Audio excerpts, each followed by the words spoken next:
हुई है और यह कहा जा रहा है कि शक्ति नाम का यह तूफान इस समय महा तबाही मचाने आ रहा है। अरब सागर में यह समुद्री तूफान शक्ति इस वक्त तैयार हो रहा है और मध्य प्रदेश सहित देश के कई राज्यों में इस शक्ति तूफान के चलते जबरदस्त बरसात होगी। मुंबई, कोंकण और ओडिशा के जो तटीय इलाके हैं उस पर भी इस शक्ति तूफान का खासा असर देखने को मिलेगा। पाकिस्तान के कराची पोर्ट पर भी इसका असर होगा, लेकिन सबसे ज्यादा ये कहा जा रहा है कि जो प्रभावित होने वाला राज्य है वो मध्य प्रदेश होगा और मध्य प्रदेश के करीब 47 जिले इस शक्ति तूफान की जद में आ सकते हैं। हालांकि ये चेतावनी भी जारी की गई है कि जैसे जैसे वक्त बढ़ेगा ये शक्ति तूफान और ज्यादा ताकतवर होता चला जाएगा। इस बीच मैं आपको बता दूं कि मध्य प्रदेश के अलावा मुंबई और कोंकण का इलाका है जहां पर अलर्ट जारी किया गया है इस शक्ति तूफान को लेकर, लेकिन सबसे ज्यादा प्रभावित होने वाला मध्य प्रदेश राज्य बताया जा रहा है। जो मध्य प्रदेश है वो इस शक्ति तूफान के चलते सबसे ज्यादा प्रभावित होगा। ये तूफान शक्ति ये अरब सागर में तूफान उठ रहा है और ये मजबूत होगा, तेज हवाएं चलेंगी, समंदर में ऊंची ऊंची लहरें उठेंगी। हालांकि इस दौरान जो मछुआरे हैं, खासतौर पर मुंबई और कोंकण एरिया के जो मछुआरे हैं उनको इस बारे में अलर्ट किया गया है कि वो फिलहाल समंदर में न उतरें और हाई टाइड की चेतावनी भी जारी की गई है। आप तस्वीरें देख रहे हैं कि कैसे ऊंची ऊंची लहरें इस वक्त उठ रही हैं और ये लहरें बता रही हैं कि किस वेग से शक्ति तूफान हिट करने वाला है जो समुद्र के तटीय इलाके हैं, फिर चाहे वो ओडिशा का कोस्टल एरिया हो या वो मुंबई का कोस्टल एरिया हो या फिर वो कोंकण रीजन जो है वहां का कोस्टल एरिया हो। वहां पर कोस्टल एरियाज को शक्ति तूफान जबरदस्त तरीके से हिट करने वाला है। इसको लेकर अलर्ट भी जारी किया गया है और ऊंची ऊंची लहरें, कई कई मीटर ऊंची लहरें उठना शुरू हो गई हैं। मध्य प्रदेश हालांकि ये समझिए कि इस वक्त सेंटर पॉइंट है, मध्य प्रदेश में अलर्ट है। मेरे साथ दो संवाददाता हमारे जुड़ रहे हैं, मुंबई से शाहिद अंसारी हैं और आतियाब शेख मध्य प्रदेश से इस वक्त लाइव जुड़ रहे हैं। आतियाब, शक्ति को लेकर अभी किस तरह के अलर्ट्स वहां पर हैं और कौन कौन से इलाके हैं जिनको प्रायोरिटी लिस्ट में रखा गया है? देखिए रोहित, जहां तक शक्ति तूफान की बात की जाती है तो मध्य प्रदेश के 40 ऐसे जिले हैं जिसमें हाई अलर्ट पर रखा गया है। मौसम विभाग की तरफ से भी ये कहा गया है कि 50 किलोमीटर से ज्यादा की रफ्तार से यहाँ हवाएं चलने का अंदेशा दिखाया जा रहा है। अगर मैं मौसम की बात करूं तो लगातार पिछले एक सप्ताह से हम देख रहे हैं कि मध्य प्रदेश के तमाम जिलों के अंदर लगातार बरसात हो रही है, यानी नौतपा के साथ साथ बरसात और ह्यूमिडिटी से भी यहाँ लोग परेशान है। खासतौर पर अगर इंदौर जिले की बात करते हैं तो इंदौर जिले में भी कई जगह पे वाटर लॉगिंग देखी गई, तो वहीं देवास जिले के अंदर वाटर लॉगिंग देखी गई। काफी शाजापुर क्षेत्र के अंदर की अगर मैं बात करता हूं तो शाजापुर में कई सारे पेड़ गिरने की सूचनाएं आ रही हैं, यानी हवा की तेजी इतनी थी। रोहित, मैं आपको एक तस्वीर दिखाना चाहूंगा यहीं पर कि यहाँ एक पेड़ है, आप देखिएगा, ये ऊपर जो पेड़ नजर आ रहा है ये कल रात की जो हवा थी उसके बाद में ये लटक सा गया। अभी कुछ देर बाद में यह नगर निगम का अमला पहुंचेगा और अमला पहुंचने के बाद में इसे हटाएगा, लेकिन निश्चित रूप से कहा जा सकता है कि जिस तरीके से लगातार बरसात हो रही है ये बरसात कहीं ना कहीं मुसीबत के साथ साथ ये आंधी जो है वो दिक्कतें पेश करता हुआ नजर आ रहा है। और जाहिर सी बात है कि इस तरह के हालात के अंदर मध्य प्रदेश की तरफ से सभी 40 जिलों के अंदर एडवाइजरी जारी की गई है कि सचेत रहे और साथ ही साथ नगर निगम के अमले को और साथ ही साथ एसडीआरएफ की जो टीम होती है उसे भी सतर्क किया गया है, डिजास्टर मैनेजमेंट टीम को भी सतर्क किया गया है, क्योंकि अमूमन ये देखा जा रहा है कि इंदौर के जो ग्रामीण अंचल है वहां पर एक तो जो वाटर लॉगिंग की समस्या है वो सबसे ज्यादा हो रही है, पेड़ गिरने की समस्याएं सबसे ज्यादा नजर आ रही है और साथ ही साथ जो टेम्परेरी स्ट्रक्चर्स है उन्हें दुरुस्त करने की बात भी की जा रही है, क्योंकि अमूमन इस तरह के आंधियों तूफानों के अंदर देखा जा रहा है कि जो टेम्परेरी स्ट्रक्चर है वो उड़कर जनहानि का बड़ा नुकसान करते हैं। तो निश्चित रूप से ये कहा जाए कि सभी जगह प्रशासन को अलर्ट किया गया और इस आने वाले अंदेशों को देखते हुए मध्य प्रदेश के अंदर वो तैयारियों का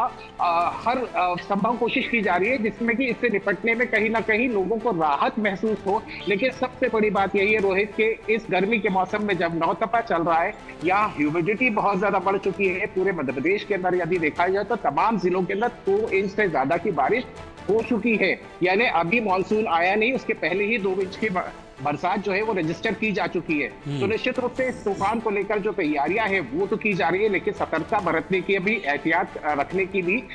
एडवाइजरी जारी की जा रही है। रोहित, ठीक है, मेरे साथ बने रहिए। आतियाब, मैं आपके पास लौटता हूं। शाहिद अंसारी इस वक्त मुंबई से हैं। शाहिद, मुंबई और कोंकण रीजन को लेकर किस तरह का अलर्ट है? देखिए, मौसम विभाग ने जो है इन सारे इलाकों को, यानी सिर्फ यही कोंकण या सिर्फ मुंबई ही नहीं बल्कि पूरे महाराष्ट्र को अभी भी अलर्ट जारी कर रखा है। अलर्ट की बात करें तो येलो अलर्ट जारी किया है, लेकिन मुंबई में 2 दिन पहले की जो तेज बारिश थी, इस तेज बारिश के सबब जो है आने वाले 24 घंटे के लिए तो जो है मौसम विभाग ने कहा था कि रेड अलर्ट रहेगा। लेकिन कल और आज के हालात अगर देखें तो बेहतर है। आज रोहित हल्की धूप भी नजर आई है। मैं आपको बताऊं कि मुंबई के खासकर उन इलाकों में जो तटवर्ती इलाके हैं, देखिए मुंबई का अभी जो है अभी सुबह से जो है अभी इन इलाकों में जो है हल्की धूप निकल आई है, ये मैं आपको दिखाना चाहूंगा। इसके बाद जो है मौसम विभाग ने अपने अलर्ट की जो बात की है तो खासकर कोकन बेल्ट को जो है अलर्ट किया है, क्योंकि जो तूफान शक्ति है इसके जरिए जो है खासकर इन इलाकों में जो है ज्यादा असर देखने को मिल सकता है। यही वजह है कि मौसम विभाग ने अलर्ट तो जारी किया है, लेकिन खासकर जो है तूफान जो शक्ति तूफान है इसको लेकर भी जो है अलर्ट इसलिए जारी किया है कि इसकी वजह से समुद्र में 1 बजे के आसपास जो है तकरीबन 4 मीटर से ज्यादा की जो है ऊंची लहरें उठ सकती हैं। इसके साथ साथ शहर की बात करें तो शहर में अभी फिलहाल बारिश नहीं है, लेकिन सुबह से बूंदाबांदी थी, लेकिन उसके बावजूद भी मौसम विभाग ने अलर्ट किया है और ये कहा है कि आने वाले 24 और 36 घंटे में जो है तेज बारिश के आसार दिखाई दे सकते हैं। तो इसलिए बेहतर ये होगा कि गैर जरूरी तरीके से बाहर ना निकले। अब रही बात इस तूफान की, तो तूफान की जद में जो है महाराष्ट्र के जो तटवर्ती इलाके हैं ये इसकी जद में आ सकते हैं, और मुंबई भी जो है चूंकि तटवर्ती इलाकों में है तो मुंबई भी आ सकता है। और इसके साथ साथ जो सबसे ज्यादा असर इसका देखने को मिलेगा वो मध्य प्रदेश में देखने को मिलेगा, और मध्य प्रदेश में जो है इसी वजह से है बारिश जो है जारी है और कहीं ना कहीं इस तूफान का असर है, और उसका जो है सबसे ज्यादा असर मध्य प्रदेश में, उड़ीसा, मुंबई, इन तीनों जगहों पर देखने को मिल सकता है। हालांकि जो है आपको मैं बताऊं मौसम विभाग ने इस बार की होने वाली बारिश को लेकर जो है पहले तो इसे रूटीन बारिश से जो है इनकार किया था, लेकिन बाद में ये बताया है कि मानसून जो है केरल में मानसून की दस्तक हो चुकी है, और मुंबई में जो है हमेशा की तरह जो है 12 से 16 दिन पहले जो है मानसून आया है। हमेशा का मतलब ये कि हमेशा जैसे मानसून आता है 10 जून से लेकर शुरुआत होती है, लेकिन इस बार जो है मानसून की जो ये आमद है ये काफी पहले हो गई है। तो जाहिर सी बात है कि एक तो बेमौसम बारिश, फिर उसके बाद मानसून की आमद, और तीसरा जो तूफान शक्ति है इसका भी असर देखने को मिल सकता है। तटवर्ती इलाकों में जो है जो कोकन बेल्ट है यहाँ पे जो है अलर्ट, खासकर अलर्ट जारी किया गया है, क्योंकि तूफान का असर अक्सर के इन इलाकों में होता है। यही वजह है कि तटवर्ती इलाकों में जो लोग बसे हैं उनको जो है स्ट्रिक्टली मना किया गया है कि वो जब तक जो है इस तूफान आके और चला ना जाए तब तक जो है तूफान का असर जब तक खत्म ना हो जाए तब तक वो तटवर्ती क्षेत्र में दाखिल ना हो। और मछुआरों की आपने बात कही है, मछुआरों को बीते 3 दिनों से जो है अलर्ट जारी किया गया है। उनको ये कहा गया है कि वो डीप सी में जो है सख्ती से जो उनको कहा गया है कि डीप सी में मछुआरे अभी ना जाएं, जब तक मौसम विभाग की दूसरी जो है हिदायत नहीं आ जाती तब तक जो है मछुआरे अपनी बोट के साथ, अपनी नाव के साथ जो है समुद्री तटीय इलाकों में ही रहें। डीप सी में चूंकि शिकार के लिए जाते हैं तो वहां पे जो है ऊंची लहरें उठ सकती हैं, तो इसकी वजह से जो है हो सकता है कि उन्हें नुकसान पहुंचे, इस जानी या माली नुकसान हो, तो इसलिए उन्हें भी जो है सख्ती से जो है मना किया गया है। जी ठीक है, मैं आपके पास लौटता हूँ, अतियाब के पास चल रहा हूँ। अतियाब, अभी प्रिकॉशनरी मेजर्स किस तरीके के लिए गए हैं, खासतौर पर उन 40 जिलों की जिनका आप जिक्र कर रहे हैं जहां सबसे ज्यादा खतरा आप बता रहे हैं? देखिए, जहां तक इन सभी जिलों की बात की जा रही है प्रिकॉशनरी मेजर के रूप में सभी जो